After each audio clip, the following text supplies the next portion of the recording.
Panatauhan ng Manila Traffic ng Parking Bureau ang arestado dahil sa umunay pangungotong.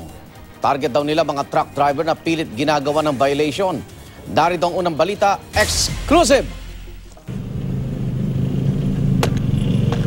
Nagpulasan ang mga lalaki ng motorsiklo nang dumating ang mga tauhan ng Manila Traffic and Parking Bureau MTPB sa kanto ng UN Avenue malapit sa Plaza Dilaw sa Maynila bandang alas 2 sa madaling araw. Mga miyembro rin pala sila ng MTPB. Yun nga lang, sangkot umano sila sa pangungotong. Ginagawa raw tambayan ng mga umunoy taling traffic enforcer ang lugar kahit pa 10 oras sa madaling araw. Ayon sa mga inuhuling driver, pilit daw silang ginawan ng violation. Hinuli po ako doon sa stoplight, sir. Nakahinto na ako eh. Bakit pero hinuli? Nasa yellow box daw ako. Eh kasi yung kasunod ko, mabagal. Siyempre mag-i-stop yung kwan, sir. Hinto ako, halanganin na eh.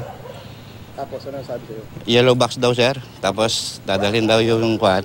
May 2 araw na seminar sa City Hall. Pag go, sir, yung tinwheeler, pinara nila. Ngayon, akong nakasunod, pinara din ako. Sabi sa akin, lisensya daw. Tinanong ko ano violation, wala naman sila sinasagot. Yun lang, tapos nung dumating yung mga takbuhan sila. Yung lisensya ko, hanap-hanap po, akala ko dinala nila. Yung pala tinapon nila doon sa gilid. Na-corner ang 4 sa mga nagpulasan. Hindi ako nanguli dito, sir. Unang-una, sir, di ako naka-uniforme. Tapos, sir, 7 buwan na ako nagtatrabaho dito, sir. Wala man lang ako natitikman na sahod. Pinapapasok nila yung tracking dito, sir. Tapos sila manggogopya. Eh, isa taga dito ko ba, Daher? Hindi ako tiga rito, sir. Sir, Napadalan din ako dyan, sir. Hindi ako umuli sa akin, sir. Kaya narito. Papadaan na, sir. Hindi ko siya hinuli, sir. Ay, karapat ako mahuli. Ayon sa team leader ng umarestong unit, matagal na raw nilang minamatsagan ang galaw ng mga sospek.